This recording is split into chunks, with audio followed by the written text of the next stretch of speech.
Hey guys, it's me, Snack Central, back again with the second episode of Random Guy Reviews stuff. We got some deep fried Twinkies from John Sliver's. We're gonna take a bite.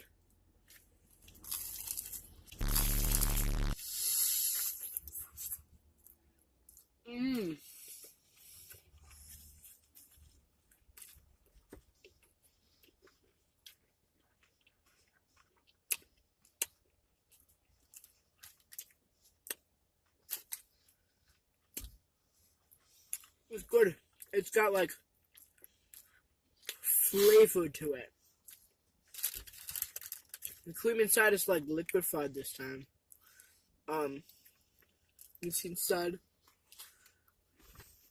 It's pretty nice.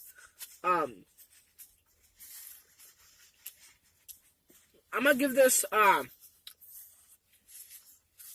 six Disney's The Lion Kings out of 10. But no, 6. Eight Disney's The Lion Kings out of 10. It's definitely really good. It's got delicious flavors. It's pretty dank. The only problem would be the very slight aftertaste, but that's only a very slight problem. And if you take more than one bite, that'll pretty much be no problem. So yeah, I know this was kind of a short review, but I will see you in the next video. Snack Central out. Reese's, peace.